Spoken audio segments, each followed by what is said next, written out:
The sailor saw it happen, but didn't understand what he was looking at. It was November 21st, 1939. The British cruiser Belfast was leaving the Firth of Forth for a routine gunnery exercise. The sea was calm. No enemy vessels in sight. No aircraft overhead, no warning at all. Then the sea lifted. Not a torpedo explosion, not a bomb. The blast came from directly below the ship, not from outside the hull, from under it. The keel snapped. The engine room flooded. Men were thrown against the overhead and against the bulkheads.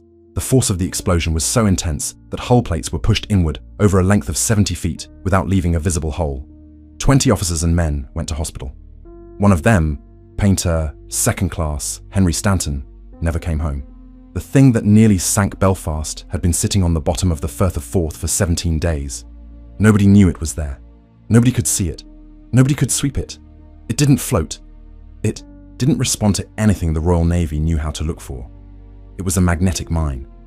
And in the autumn of 1939, Britain had no answer for it. Before the war started, the Royal Navy knew what mines looked like.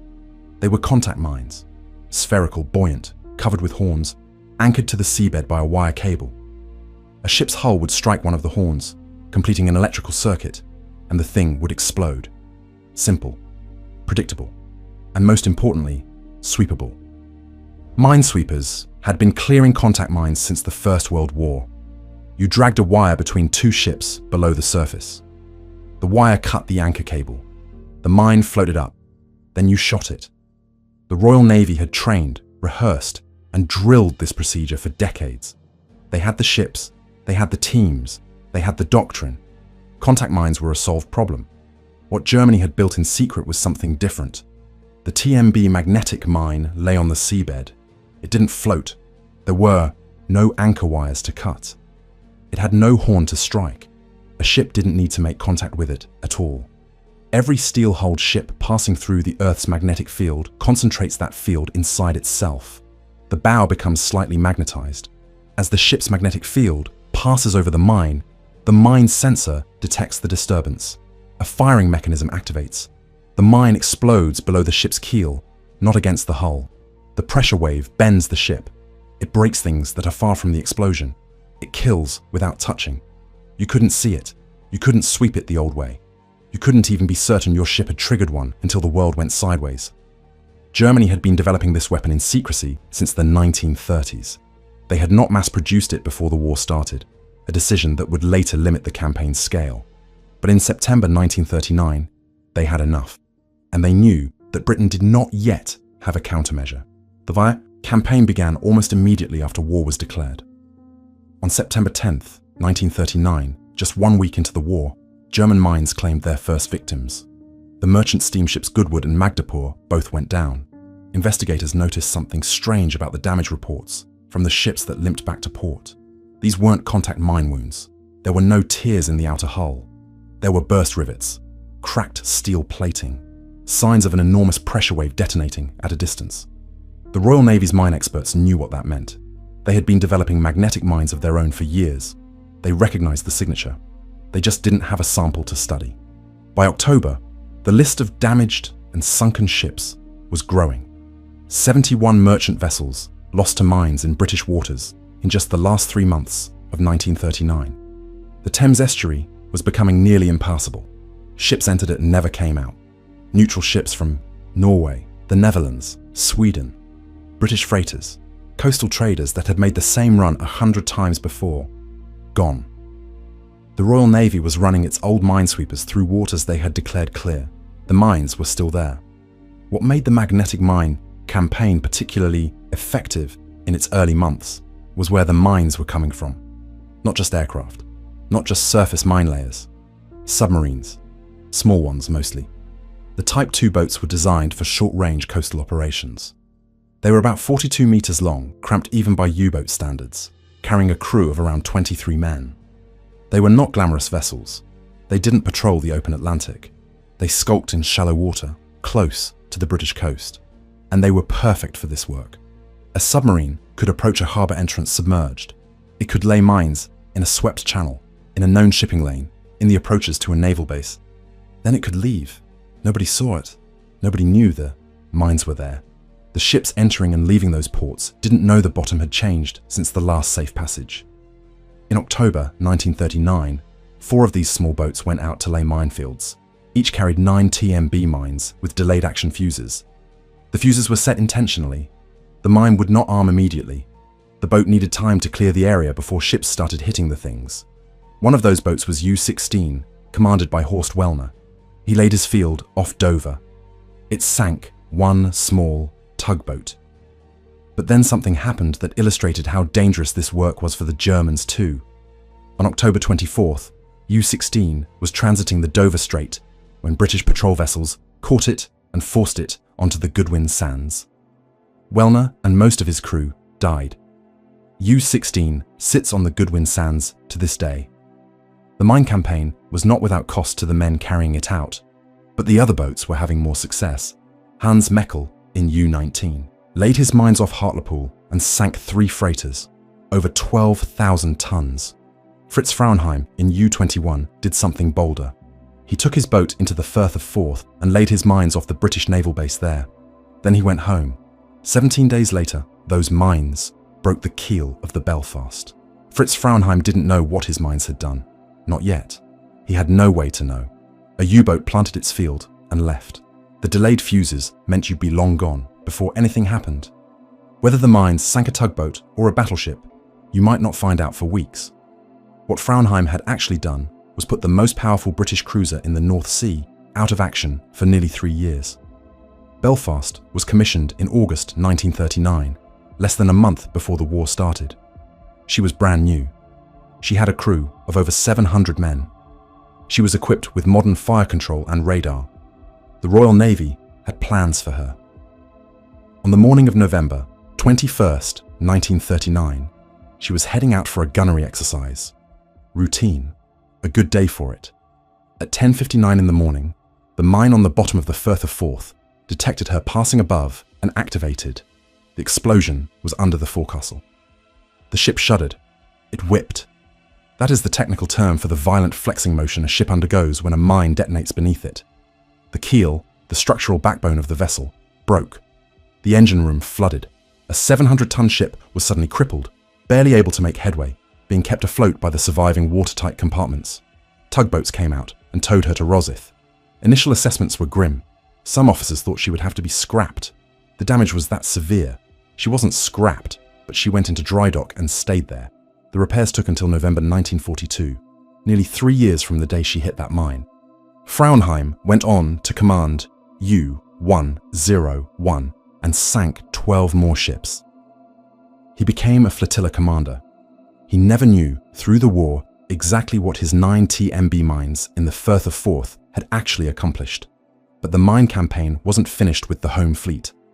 13 days after Belfast hit Frauenheim's mine, a boat called U-31 came home from a patrol and reported, "Mission accomplished, mines laid, no results observed." The commander was a man named Haberkost. He had loaded 18 TMB mines into his boat and taken it all the way up to the Scottish Highlands. Loch U, the home fleet's anchorage, one of the most secure bases the Royal Navy had. Getting in was a nightmare. Haberkost's boat tangled in an anti-submarine net in the outer channel. This was the kind of moment that ended careers, or ended lives. He finally worked free and laid his mines in the outer channel and got out. He was back in Germany in 10 days, the shortest patrol on record. The field appeared to produce no results. It was written off as a failure. 37 days later, on December 4th, 1939, the battleship Nelson entered the outer approaches to Loch U at 7:54 in the morning. Nelson was the flagship of the British Home Fleet. Admiral Forbes was flying his flag from her. She was one of the most powerful warships in the world. She carried 9 16-inch guns. She had just been involved in the hunt for the German warships Scharnhorst and Gneisenau. She hit one of Haberkost's mines. The explosion was under the forecastle on the starboard side. The ship whipped 2 or 3 times. A hole 10 feet by 6 feet was torn in the side. 7 compartments flooded. Double-bottom fuel tanks leaked into the forward magazine. 74 men were injured. The Admiralty immediately classified what had happened. The damage was so bad that when the destroyers with Nelson came searching for the submarine they thought had attacked, they found nothing. Because there was no submarine. The mine had been there for over a month, waiting. The British told no one. They concealed the damage to Nelson from the Germans and from the press. The flagship of the home fleet, put out of action by a weapon Germany didn't know had worked. Nelson was out of service until August 1940. In the first 3 months of the war, Germany had done something they couldn't fully appreciate. They had nearly paralyzed British home waters, not with surface ships, not with open battle. With 18 men stuffed into a small submarine, spending 10 days in enemy waters, coming home with no confirmed sinkings, and nobody in Britain could stop them. Not yet. Think about what the magnetic mine meant to the men who had to sail through British waters in the autumn of 1939. You were a captain of a merchant ship. Your job was to move cargo, coal, food, oil. You'd done it before the war. You planned to do it after. The route was the same route you'd always taken. The harbour approaches were the same. Approaches you'd used 100 times. But now the bottom had changed, and nobody had told you. You couldn't see a magnetic mine. You couldn't hear one. Your ship's sonar, if it had any, wasn't designed to detect objects on the seabed. It was designed to find submarines. Your minesweeper escort, if you had one, was dragging gear designed for contact mines. It wasn't cutting any wire cables. It wasn't doing anything to the magnetic mines below your keel. The mines had a feature that made this worse. They used delayed action fuses. A ship would sail over a newly laid mine and nothing would happen. Maybe twice, maybe 3 times. The mine was set to activate after a number of ships had passed over it, so that by the time it detonated, the mine layer was long gone and the newly cleared channel had been certified safe. You could certify a channel as swept and safe. You could send a minesweeper through it and find nothing. Then, you could send a merchant ship through it and it would explode. The Thames estuary in the winter of 1939 became genuinely terrifying. Neutral ships that had no reason to be targets were going down. Norwegian freighters, Dutch cargo vessels, ships flying neutral flags that Germany had no interest in sinking. They hit mines that had been put there for British ships, and they died anyway. The survivors from these ships described the same thing, over and over. No warning. They were making passage through a swept, certified, safe channel. The explosion came from directly below, not the crashing, tearing sound of a torpedo striking the hull. Something more violent than that. A heave upward, then down. Men knocked off their feet before they knew anything had happened. The ships that stayed afloat, long enough for the crew to get into the boats, at least gave the men a chance. The ones that went quickly didn't. Merchant seamen in the Thames estuary started requesting specific information before they'd take a ship out. What was a minesweeping protocol? When was the channel last swept? What type of sweep? The minesweeping officers would explain the procedure. The merchant captains would listen, nod, and then ask the question the officer couldn't answer. But have you swept it for magnetic mines? At that point, in the autumn of 1939, the honest answer was no. The minesweeping crews knew it too. On November 20th, the minesweeper HMS Mastiff was blown up when she attempted to recover a suspected magnetic mine that had tangled in a fishing net. The mine the crew was trying to handle killed the ship that was trying to find it. The ships that survived, the ones that limped back to harbour with cracked plating and burst rivets, showed damage that made no sense under the old understanding of mines. The explosion had been below them, not beside them. The hull hadn't been penetrated. The ship had been bent, engines thrown off their mounts, shafts twisted, men knocked down by a force that seemed to come from the sea itself. The Thames estuary had effectively been mined against the ships the miners couldn't even see. The Germans had closed one of the most important waterways in Europe without putting a surface ship in it, without firing a gun, without any engagement that anyone could call a battle. The first ship to hit a magnetic mine in the war did so on September 10th. The mystery damage reports were piling up before anyone at the Admiralty would publicly use the words magnetic mine. The secrecy cut both ways. If the British publicly acknowledged that they had no counter to magnetic mines, it might encourage the Germans to lay more of them. But the silence also meant that merchant captains didn't know what they were sailing into. Every captain entering or leaving a British port in those months was making a calculation he had no good data for. The minesweepers said the channel was clear. The minesweepers had also said that yesterday and the day before, and a ship had still gone. down. The channels were, technically, swept. The magnetic mines did not care. At the Admiralty, the senior officers knew exactly how bad things were getting. In October to December 1939 alone, 71 merchant vessels were lost to mines in British home waters. The mines that U-boats had laid accounted for nearly half of those losses, and the minesweeping effort was consuming enormous resources while not actually solving the problem. The war was 6 weeks old, and Britain had already nearly lost control of its own harbour approaches. 71 ships. Sounds like a statistic.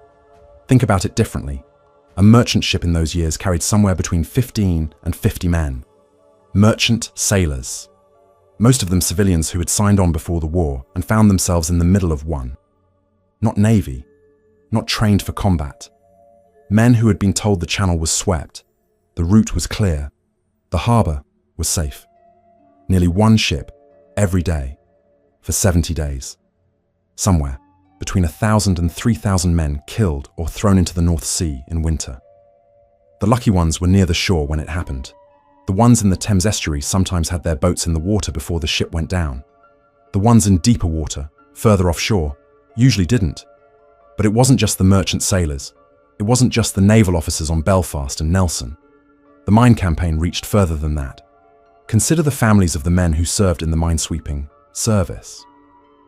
These were mostly reservists, fishermen who had been recalled to service, given minesweepers, and sent to clear channels. They worked in conditions the open ocean navy never had to face. Shallow water, close to the coast, often at night, handling weapons they were only beginning to understand. The minesweeper, HMS Mastiff, was blown up on November 20th, while her crew was trying to recover a suspected mine from a fishing net. They were attempting to do their job. The mine killed them for it. Minesweeping had always been unglamorous, dangerous work. In the autumn of 1939, it became something else, a guessing game where you could sweep a channel clean and have a ship die in it the next morning. The mine campaign had another effect that the statistics don't fully capture. It created paralysis. Ships delayed departures. Captains refused assignments. Ports backed up with cargo that couldn't move because no one could guarantee the route was safe. Coal, food, oil. Everything an island nation needs to survive and fight. Sitting in warehouses because the passage between the warehouse and the ship, between the ship and the next port, had become something nobody could promise was safe. The Admiralty had a word for what was happening. They called it dislocation. British coastal traffic was being dislocated. The polite language didn't cover the reality. Germany had spent 30 days of submarine effort and achieved something that bombing raids couldn't. They had made British captains afraid of their own harbours. Germany was also, through the mine campaign, tying down enormous British resources. The minesweeping effort consumed ships, men, material, and attention. Every ship on minesweeping duty was a ship not available for convoy escort or anti-submarine patrol. Every officer studying magnetic mine countermeasures was an officer not planning other operations. At the Admiralty, the senior officers knew exactly how bad things were getting. In October to December 1939 alone, 71 merchant vessels were lost to mines in British home waters. The mines that U-boats had laid accounted for nearly half of those losses, and the minesweeping effort was consuming enormous resources while not actually solving the problem. The war was 6 weeks old, and Britain had already nearly lost control of its own harbour approaches. There were casualties higher up the chain too. The families of the men on Belfast. The families of the men on Nelson. The ones who got telegrams, not about a battle at sea, but about an explosion in a harbour, in a swept channel, in what was supposed to be safe water. Henry Stanton was the painter second class who never came home from what should have been a routine gunnery exercise. He was thrown against the overhead by the blast. He died of a head injury. His family was told what had happened. The mine was still sitting on the bottom of the Firth of Forth when he died. It had been there for 17 days before it went off. While the small Type 2 boats were working the North Sea, German planners were extending the campaign further. The results were uneven, but there were enough successes that Dönitz couldn't ignore the weapon entirely, even when he privately doubted it. Hans Meckel in U-19 had laid his mines off Hartlepool and sunk 3 freighters, 12,000 tons. That was the kind of return that made planners want to replicate it. Karl Heinrich Jenisch, in U-22 laid a field at Newcastle and sank 4 small freighters. Not spectacular, but real. But it was the Bristol Channel work that showed what the weapon could really do against a major port. A boat called U-33, commanded by Hans Wilhelm von Dreske, took the assignment in early December 1939. The boat wasn't in good shape. Before they left, a crewman noted that both diesel engines had broken down on the outbound leg, and the boat had been forced to lie on the bottom for 3 days while the engineers made repairs. The crewman later said the crew were very nervous, and that many men were reluctant to go back to sea at all. Von Dreske carried 12 TMB mines and 6 torpedoes. He laid his field in the Bristol Channel, in the approaches to a port that Britain depended on for Atlantic trade.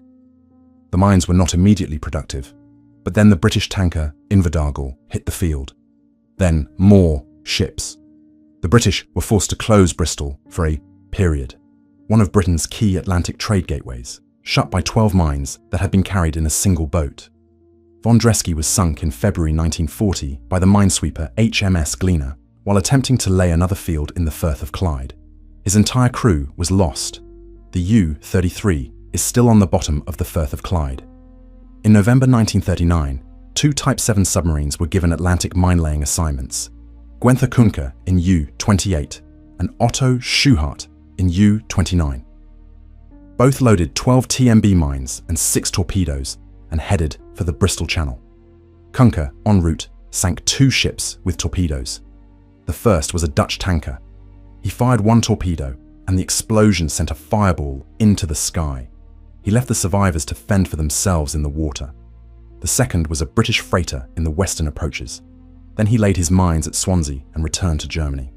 The field at Swansea appeared to be a failure at first. No immediate results. The British declared it swept. Then a British freighter hit it. The pattern kept repeating. Field laid. Field declared safe. Ship sinks anyway. The delayed action fuses were doing exactly what they were designed to do, creating false confidence. Then came December's most ambitious mission. Fritz Lemp in U-30 had the assignment nobody wanted. Liverpool, Britain's most important Atlantic port, 12 TMB mines for the harbour approaches. Lemp's boat had been in the shipyards for 70 days before this patrol, undergoing battle damage repair. Liverpool was not a forgiving target. The harbour was well patrolled. The approaches were shallow in places, but Lemp got in, laid his mines, and got out. A separate mission. That same month sent U-32 under the command of Carl Buechel into the Firth of Clyde. His assignment was different. He was carrying the new TMC mines, not the standard warhead. The TMC had been redesigned at Dunnetz's request, after Dunnetz complained that the TMB's 1,200-pound warhead wasn't powerful enough to kill a capital ship.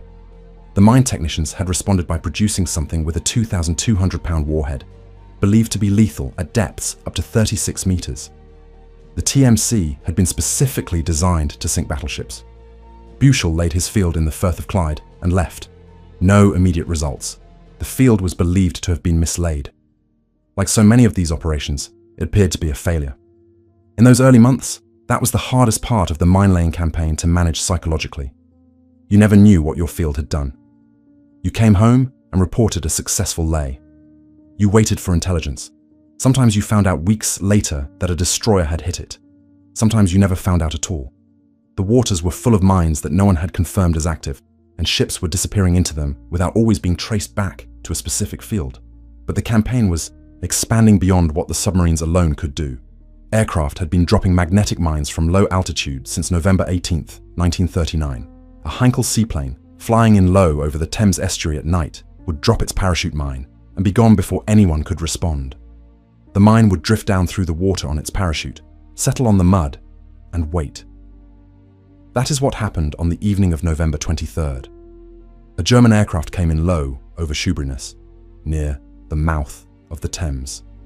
The sentries on the artillery range there watched it. They saw something drop, a dark shape hanging on a parachute, descending toward the water. They assumed it was a parachutist at first and waded into the shallows to look for him. The incoming tide forced them back before they found anything. They filed a report. By midnight, that report had reached a naval officer named John Ouvry, who was waiting in a London hotel. He had been waiting there for days. The Admiralty had put him on standby, knowing that eventually a magnetic mine would land somewhere they could get to it. He packed his bag and left immediately. Ouvry was a lieutenant commander in the Royal Navy's mining department. He had spent years before the war developing Britain's own magnetic mines. He knew exactly how these things worked in theory. What he needed was a physical example of the German version. He arrived at Shoeburyness before dawn. He and Lieutenant Commander Roger Lewis slogged 500 yards across the mudflats in the dark. Cold, muddy, their torches scanning the ground ahead of them. Then, one of the soldiers guiding them shouted, "There it is, sir!" The mine was cylindrical, about 7 feet long, aluminum alloy, 2 brass fittings near the nose that were clearly not decorative. Ouvry and Lewis photographed it, took measurements, made rubbings of the securing rings so that an army workshop could make brass tools to fit them. Brass, not steel. Magnetic tools near a magnetic mine would be catastrophic. They waited out the incoming tide. When they came back in the afternoon, with Chief Petty Officer Baldwin and able seaman Verncombe, they tackled the first fitting. It came off cleanly. Inside was a detonator. Ouvry removed it. He described the moment afterward in his account. "We felt on top of the world. 2 detonators out. Mine safe." They lashed it to a lorry and took it to the torpedo and mining school at Portsmouth. By the time they were done studying it, the British knew exactly how Germany's most effective naval weapon of the war worked, and they had about 5 weeks to build a counter to it before the losses became catastrophic. The mine on that lorry went to a facility called HMS Vernon in Portsmouth. Within 5 weeks, Commander Charles Goodeve and his team had tested 5 different countermeasure concepts. Goodeve was Canadian. Born in Nepawa, Manitoba, he had been a chemistry professor at University College London before the war. He was exactly the kind of person the Royal Navy needed in December 1939. Someone who could look at a physics problem and work backward from the solution. He understood what the mine was actually measuring. Every steel ship has a magnetic field. It's a natural consequence of being a large mass of iron moving through the Earth's magnetic field. The North Pole points down, so ships built in Northern Hemisphere dry docks acquire a slightly downward-facing magnetic signature. The German mine's sensor detected that signature and activated when it passed overhead. Goodeve's answer was simple in concept. Make the ship magnetically invisible. His first approach was to wrap a copper cable around the exterior of the ship's hull, run electrical current through the cable. That current would generate a magnetic field in the opposite direction to the ship's natural field, cancelling it out. The mine would detect nothing. He coined the word degaussing for the process, named after Carl Friedrich Gauss, the mathematician who had developed the fundamental laws of magnetism. He reportedly chose it partly as a rhyme with delousing, which was essentially what it was. The problem was practical. The degaussing cable was expensive. It required power from the ship's own electrical system. Large warships and troopships could carry it. Small coastal vessels, the ones moving coal and food through the Thames estuary, often couldn't. They lacked the generating capacity. So Goodeve developed a second method. Deperming, or wiping. Take a heavy cable carrying 2,000 amps of direct current and drag it down the side of the ship's hull, from stem to stern. The huge pulse of current temporarily reversed the ship's magnetic field, erasing its signature. The effect lasted about 3 to 6 months before the ship gradually remagnetized as it moved through the Earth's field. The first ship fitted with a degaussing coil was the cruiser Manchester, within days of the Shoeburyness recovery. When Nelson hit the mine at Loch Ewe on December 4th, the Admiralty moved faster. 6 days after Nelson was damaged, orders went out to fit degaussing coils to all military and merchant fleet vessels. Britain's entire strategic reserve of copper was requisitioned to make the cables. The Royal Navy also needed to test Goodeve's double L sweep concept before committing to it. Goodeve needed to run a test, but he was worried about security. He couldn't test it openly at a naval facility. So he ran a trial at a lake near Portsmouth called Canoe Lake, a public space where small boys commonly sailed model boats. He concealed his test equipment inside one of the model boats, while other boats sailed around it for cover. His vessel trawled the test cables. The concept worked. From there, it went to full-scale trials, then to fleet deployment. By the time the concept was proven, Goodeve had also been working on another approach entirely. A Royal Air Force Vickers Wellington bomber, fitted with a huge electromagnetic coil running around its fuselage. The coil was powered by an onboard generator. The aircraft would fly at low altitude over mined waters, 200 feet above the sea, generating a powerful magnetic pulse strong enough to trigger the mines below it. The plane would shake from the explosion, climb away, and come back for another pass. The test flight happened on January 8, 1940. The first mine detonated on the aircraft's very first sortie. The pilot flew through the explosion. The aircraft survived. The mine was gone. The Royal Air Force commissioned more of these converted bombers immediately. Neither method was perfect, but together they worked. Before the Dunkirk evacuation in May and June of 1940, over 400 ships were wiped in 4 days. Those ships crossed to the French coast and back without the magnetic mines finding them. In 5 months of intensive effort, 1,000 ships had been wiped, and a further 2,000 ships fitted with their own degaussing cables. Churchill spoke to Parliament on August 20th, 1940. He said the magnetic mine had been effectively mastered. He wasn't wrong. By March of 1940, the Double L sweep had detonated 74 mines sitting on the floors of British harbours and sea lanes. By the end of June, 300. The harbours that had been terrorising British captains were slowly, methodically being cleaned. Dönitz himself had never been enthusiastic about the mine-laying campaign. He saw the strategic logic. Mines in harbour approaches disrupted British shipping. Mines off naval bases damaged warships. The Belfast and Nelson results, if he had known about them in full, would have confirmed that. But he also saw the operational problems. Mine-laying was slow. A submarine that spent its patrol laying mines was a submarine that wasn't torpedoing ships. The returns per minefield were hard to measure. Sometimes a field produced spectacular results. Sometimes it sank one coaster. You didn't know which it would be until long after the boat had come home, and the boats were taking losses. U-16 hadn't come home. The mine campaign had dangerous overlap with British defensive mine barrages in exactly the channels you needed to use to get to the target areas. The real problem, though, was that Germany had not mass-produced the TMB before the war began. Restricted by a shortage of magnetic mines, Dönitz was working with a weapon that should have been available in the thousands and was instead available in the hundreds. The campaign that might have closed British ports entirely in the first weeks of the war was limited to nuisance and disruption. There was also a catastrophic operational security failure. The mine that landed on the mudflats at Shoeburyness on November 23rd was an aircraft-laid mine, not a U-boat mine. But it was the same weapon, and by landing on a tidal flat instead of in deep water, it handed the British everything they needed to solve the problem. A single poorly aimed bomb had given away the secret. The Germans tried to adapt. They developed new mine variants.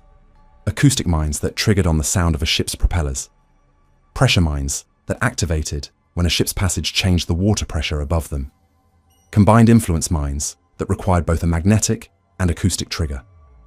Each new variant required new countermeasures, and each new countermeasure took time, but the fundamental dynamic had shifted in December 1939. Britain knew what it was dealing with.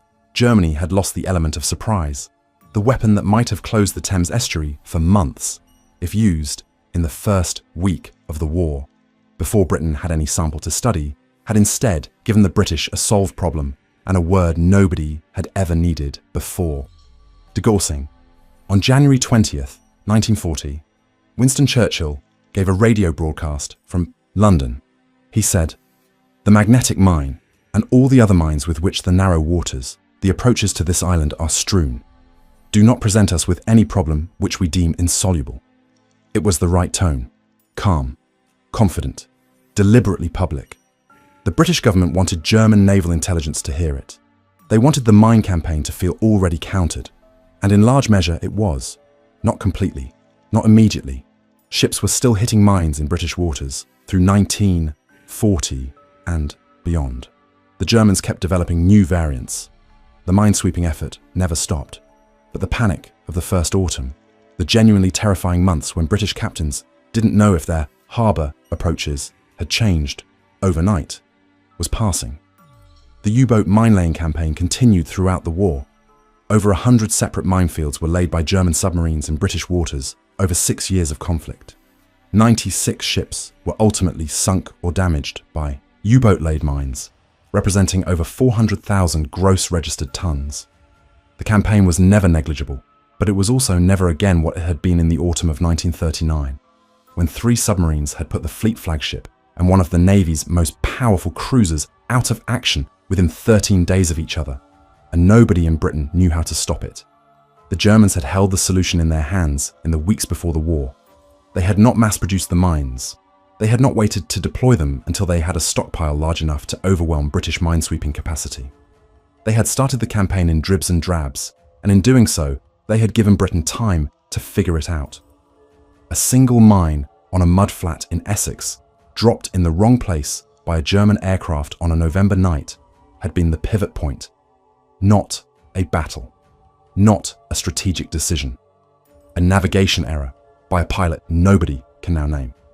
After the magnetic mine crisis, submarine mine laying was never quite the same strategic threat. The degaussing cable became standard equipment on every warship and major merchant ship in the Allied fleet. The word good eve coined in a Portsmouth laboratory became part of the permanent vocabulary of naval warfare. It is still used. Modern warships still carry degaussing systems. The technology that started on the mudflats at Shoeburyness in November 1939 is still running through the hulls of ships today. John Ouvry was decorated with the Distinguished Service Order by King George VI at a ceremony on December 19, 1939. The King inspected the mine itself at the ceremony. Those were the first Royal Navy decorations of the entire war.